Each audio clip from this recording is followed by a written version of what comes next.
Sebuah video yang memperlihatkan momen makan cilok bersama seorang polisi dengan tahanan di dalam sel, viral di media sosial. Video tersebut pertama kali diunggah oleh akun TikTok Pakpol39. Hari Minggu makan cilok bareng mereka, tulis keterangan dalam video. Dalam video berdurasi 42 detik itu terlihat suasana di depan sel tahanan. Terlihat sebuah kursi plastik berwarna merah dan bangku kursi. Di atas kursi merah tersebut terdapat sepiring cilok, semangkok bumbu, dan bumbu yang diletakkan di wadah plastik. Sementara di atas kursi kayu terdapat bungkusan plastik berisi makanan seperti sempol. Beberapa tahanan pun terlihat mengambil cilok tersebut satu persatu. Mereka bergantian mengambil cilok tersebut dengan menggunakan tangan dan mencocolkannya ke dalam bumbu. Bukan tanpa alasan, mereka memang sedang tidak diberi tusuk demi keamanan. Mohon maaf guys, yang ada tusuknya nggak aku kasih ke mereka.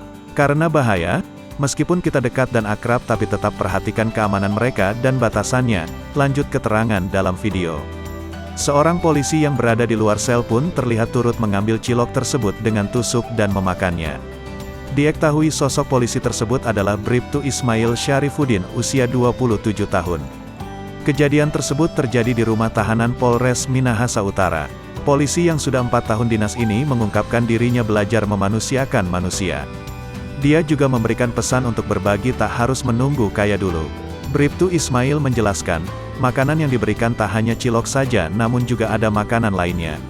Para tahanan baru dijelaskan rata-rata masih malu dan sungkan untuk mengambil. Namun untuk tahanan yang sudah lama sudah mulai biasa.